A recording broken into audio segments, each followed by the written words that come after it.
Ashama akkam jirtan nagaa keessanii fayyaadha nagaa kootii nageenya waaqayyoo lafaa fi bakka jirtanitti isiniif haa baay'atu obboleessa obboloota koo qaqqaalii fi gaggaarii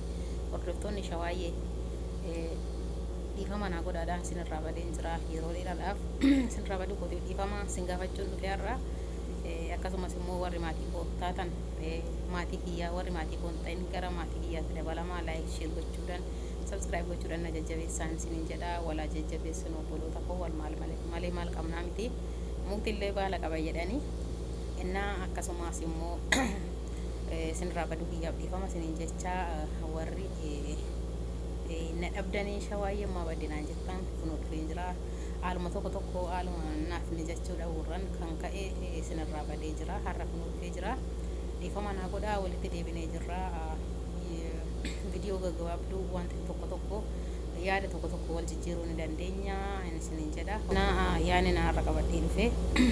inni yaanni sunis akkana jedha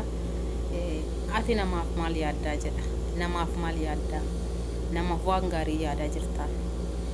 yoo ati namaaf waan gaarii yaadde namni waan gaarii si yaada namaaf iddoo akkamii qabda jedha mata dureen jechuudha namaaf iddoo akkamii qabda duraan dursitee of jaalachuu odoon ta'in namallee jaalachuu qabda nama tokko immoo nama tokko kan malkiidhaan madaaluu odoon taane kan uffatan madaaluu odoon taane namni tokko akkanumatti namni kun beekumsa qaba namni kun immoo beekumsa hin qabu jedhanii madaaluu odoon taane nama malkiin hin madaalu nama uffanni hin madaalu nama qabeenyaan hin madaalu namni nama ta'uu isaatiif kabajamuu qaba namni kamiyyuu yaada mataa isaa hin qaba namni tokko fakkeenyaaf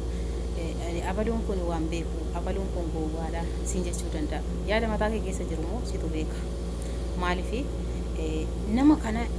namni abaluu waan beeku hin jedhin nama namni haasayeedhaaf qofa nama beekaa ta'uu hin danda'u dubbateedhaaf qofa nama beekaa ta'uu hin danda'u qabeenya qabaateedhaaf qofa nama beekaa ta'uu hin danda'u namni kamiyyuu gahee mataasaa qaba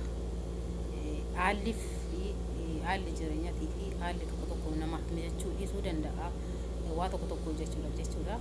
oduma beekumsa sammuu keenya keessatti beekumsa baay'ee qabnu dandeettii odoo qabnu haalli nu mijachuu dhabuudhaan namni tokko jechuudha yookaan ilaalcha addaatii qabaachuu danda'a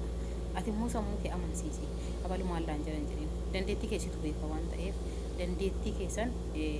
waan qabdu situ beeka keessa kee waan jiru situ beeka waan ta'eef ofitti amanamummaadhaan hojjedhu ofitti amanamummaadhaan yoo hojjette bakka yaaddi kamiyyuu hin geejjibu namaafis immoo waan gaarii yaadi namni kun abaluun kun waan ta'e hin beeku hin jedhin hin beeka namni kamiyyuu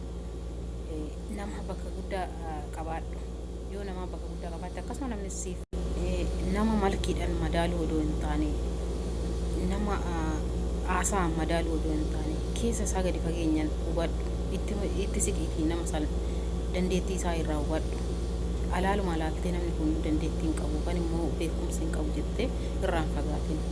beekumsa yoo namni sunillee beekumsa dhabe beekumsa ofii keetii qabdu saniin irraa qoodiffi innis kan abbaa sun qabu sunis irraaf si qoode beekumsi sun lamaan walitti dhufee maal ta'a wal madaalee wal fudhatee beekumsa cimaa ta'uu danda'a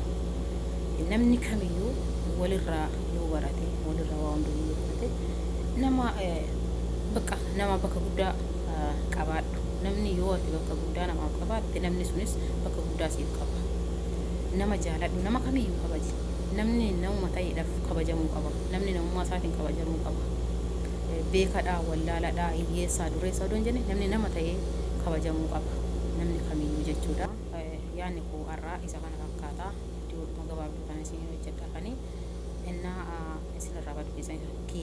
kiyyaafis asumaan dhiifama isin gaafachaatii viidiyoo gabaabduu kana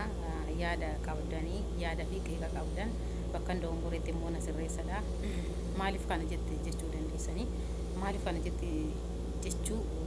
dandeessu yaada keessan koomentii jala kanaa maaliif namni tokko amma beeku waan beekurraa hojjeta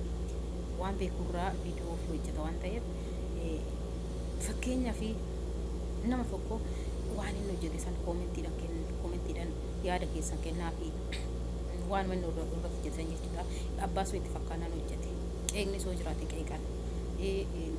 dandeettis yoo qabaate yookaan immoo waan gaarii soo hojjete akkuma waan gaarii hojjete sanitti yaada qabdan